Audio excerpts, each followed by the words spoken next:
देखिए, हमारा जो चुनाव है वो चुनाव हमारा और बीजेपी के बीच में है, लेकिन हमें 100% उम्मीद है बेलहरा के जनता के ऊपर, क्योंकि हमारे साथ हर वर्ग के लोग हैं। कोई ऐसा कुछ नहीं है यहाँ, ना सपा चलेगी ना यहाँ बीजेपी चलेगी। यहाँ सिर्फ चलेगा कि इंसान कौन अच्छा है, उसको वोट मिलेगा। यहाँ पे जनता उसी को वोट देगी जो जानता है कि ये साफ सुथरा आदमी है। निकाय चुनाव को लेकर लगातार हमारी कवरेज जारी है। इस वक्त मैं बाराबंकी की नगर पंचायत बेलहरा में हूँ और लगातार निकाय चुनाव से जुड़ी तमाम जो खबरें हैं वो आप तक हम पहुँचा रहे हैं। और इस वक्त हम जो है मोहम्मद इस्लाम साहब के पास हैं। मोहम्मद इस्लाम साहब से हम बात करेंगे। उससे पहले आपको हम बता दें कि यूपी में 2 चरणों में निकाय चुनाव होना है। जो पहला चरण है वो 4 मई को है और दूसरा 11 मई को होना और 13 मई को नतीजे सामने आएंगे। बेलहरा नगर पंचायत में मैं हूं और हमारे साथ मोहम्मद इस्लाम साहब है। मोहम्मद इस्लाम जी, आपका बहुत बहुत स्वागत है। जी, बहुत बहुत धन्यवाद। इस्लाम साहब, आपने निर्दलीय प्रत्याशी के रूप में अपनी पत्नी को इस बार चुनावी मैदान में उतारा है नगर अध्यक्ष पद के लिए, तो क्या कुछ सोचा आपने कि हमको इस बार चुनावी मैदान में आना चाहिए? ये पत्नी को उतारने का, ये महिला सीट है तो पत्नी को तो उतारने है भाई। चुनाव की तैयारी हमारी तो 5 साल से चल रही है। इससे पहले हम पूर्व प्रधान रहे सौरंगा के, और 2017 में जब चुनाव हुआ तो मौजूदा चेयरमैन के प्रतिनिधि अयाज खान हैं, उन लोगों का सभी लोगों ने मिल के साथ दिया और जो है चुनाव जीता गया। लेकिन उस जिन उम्मीदों के साथ हम और हमारे लोगों ने, जनता ने भरोसा करके उनको वोट दिया था, उनकी जो है कोई जो भी काम थे नहीं हुए, कोई उम्मीदें पूरी नहीं हुई। उन्होंने लोगों के साथ जो भी वादा किया था वो सिर्फ धोखा किया। हम लोगों के साथ, सब लोगों के साथ धोखा किया।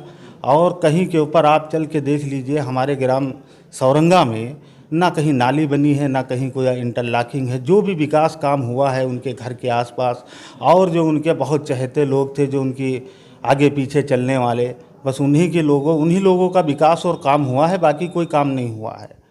बस यही चीज़ है, आवाम का काम नहीं हुआ। अब आवाम नाराज़ है और आवाम जो है हमको चुनाव के मैदान में उतारी है। हम तो भरोसे पे, जनता के भरोसे पे चुनाव लड़ रहे हैं। जनता हमारे साथ है और हम ना किसी पार्टी से लड़ रहे हैं, निर्दलीय चुनाव लड़ रहे हैं। और जो है ये चुनाव व्यक्तिगत चुनाव है, जनता जिसको चाहेगी चुनेगी।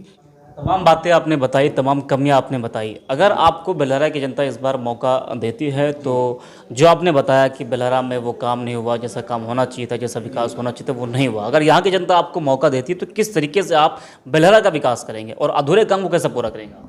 देखिए, ये तो हमारी पूरी तमन्ना है और पब्लिक से हमने कह भी दिया है कि अगर हम जीत के आए, आप लोगों ने खिदमत का मौका दिया हमें, तो इंशाअल्लाह ये जो भ्रष्टाचार हो रहा है ये भ्रष्टाचार नहीं होगा। ना कोई वसूली होगी, ना कोई आपको टैक्स पड़ेगा, ना कोई फर्जी आपको कागज़ बनवाने के पैसे पड़ेंगे नगर पंचायत से। और जो दलाल यहाँ पे वसूली कर रहे हैं, इन लोगों का तो निश्चित रूप से हमने वादा किया है जनता से कि कोई वसूली नहीं होगी, किसी तरीके की अवैध कोई वसूली नहीं होगी। तमाम लोगों से हमने जब बात की, यहाँ के लोगों से, आम लोगों से, तो उन्होंने कहा कि जो है पहले के बेलहरा आप देख लीजिए तस्वीर उठाकर, और इन 5 सालों में जिस तरीके से बेलहरा बदला है, तो वो लोग गौरव महसूस कर रहे हैं कि हाँ, 5 साल में जो यहाँ के चेयरमैन रहे हैं कुरैशा बेगम, जो अयाज खान की माता जी, उन्होंने अच्छा काम यहाँ पर किया है। और आपने बातें बताई।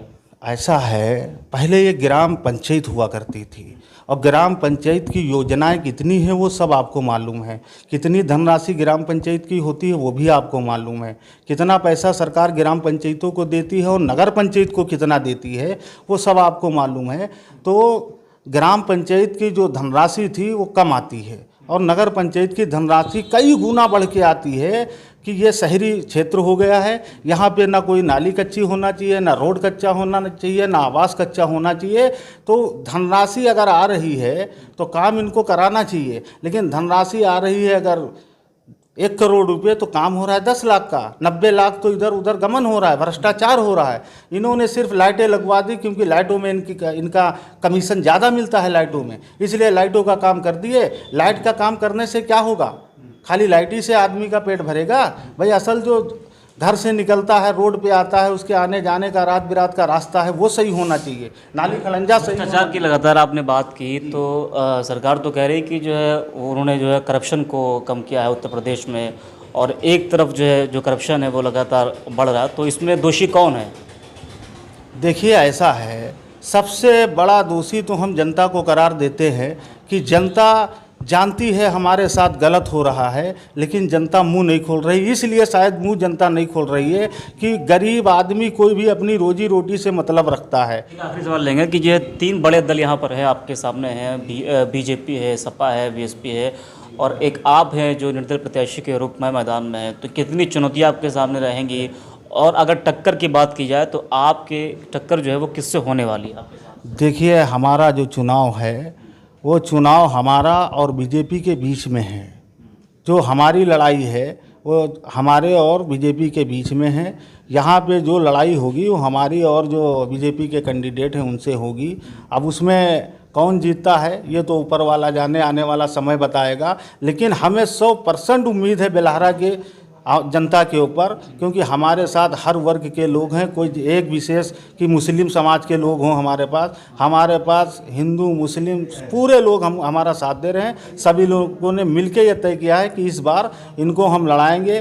पिछली बार हमने 2-2.5 साल हमारे सौरंगा में प्रधानी चलाई। हमारा काम जनता ने देखा है और हमारा हिसाब देखा है कि हमारे अंदर ना कोई भेदभाव है, ना कोई जात पात की बात है। अगर हमको जनता चुन के आती है तो हमारी नज़र में सब एक समान रहेंगे। हमारे सब भाई हैं और सब जो है ये समझ लीजिए कि एक परिवार समान रहेंगे। आपको लगता है कि 3 प्रत्याशी मुस्लिम प्रत्याशी मैदान में हैं, तो कहीं ना कहीं बीजेपी को इस बार फ़ायदा हो सकता है?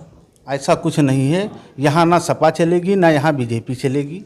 यहाँ सिर्फ चलेगा कि इंसान कौन अच्छा है उसको वोट मिलेगा। यहाँ किसी पार्टी के ऊपर वोट नहीं मिलेगा। यहाँ की जनता ने सोच लिया है कि चुनाव के टाइम पे बीजेपी वाले अपना जो है पार्टी के बदौलत वोट मांगते हैं, सपा वाले बीजेपी को डरवा के वोट मांगते हैं कि बीजेपी आ जाएगी। ये सब जनता जान चुकी है, पब्लिक जान चुकी है। यहाँ पे जनता उसी को वोट देगी जो जानता है कि ये साफ़ सुथरा आदमी है, इसके अंदर फरेब नहीं है, इसके अंदर मक्कारी नहीं है, इसके अंदर झूठापन नहीं है। जनता सिर्फ उसी को वोट करेगी, फरेब और मक्कारों को वोट नहीं करेगी।